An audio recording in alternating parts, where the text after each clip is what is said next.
রাজ্যে প্রথমবারের মতো রেশন দোকান থেকে পাওয়া যাবে সরষের তেল। বুধবার সাংবাদিক সম্মেলনে এমন কথাই জানালেন খাদ্যমন্ত্রী সুশান্ত চৌধুরী। আপাতত চলতি মাস থেকে কালীপুজো পর্যন্ত 113 টাকা প্রতি লিটার মূল্যে রেশন দোকান থেকে সরষের তেল দেওয়ার পরিকল্পনা করছে রাজ্য।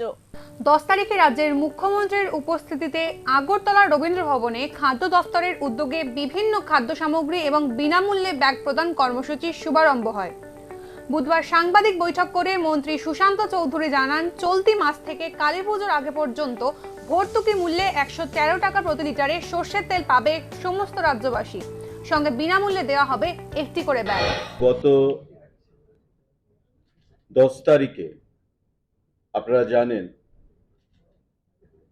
যে আমাদের মাননীয় মুখ্যমন্ত্রীর উপস্থিতিতে আগরতলার রবীন্দ্র ভবনে খাদ্য দপ্তরের দ্বারা রাজ্যের জনগণের উদ্দেশ্যে বিভিন্ন খাদ্য সামগ্রী এবং বিনামূল্যে ব্যাগ প্রদান কর্মসূচির শুভারম্ভ হয়েছিল।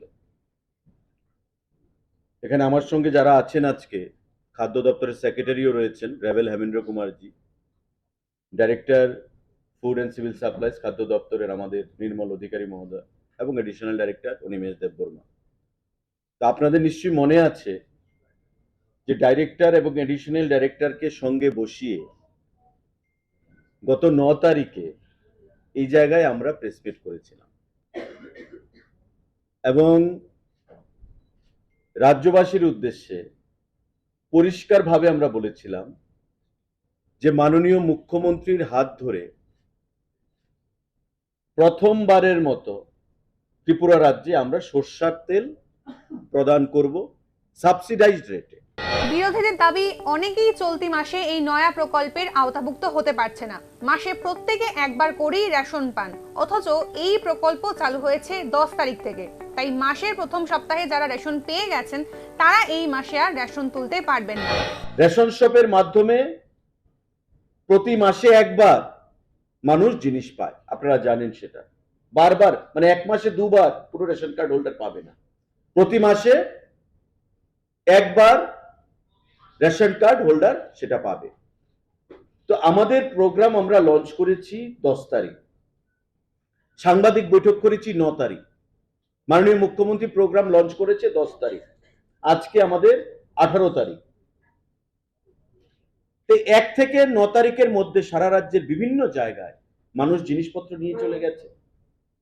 গরিব অংশের মানুষ রেশন থেকে রেশন সামগ্রী পৌঁছে গেছে। তো 1 থেকে 9 তারিখের মধ্যে আমাদের প্রোগ্রাম লঞ্চ করার আগে যারা জিনিসপত্র অলরেডি নিয়ে চলে গেছে তারা তো আর পাবে না, কারণ মাসে একবারই সেখানে জিনিস পাবে। তারা কি পাবে? ব্যাগখানা পাবে। আর কি পাবে?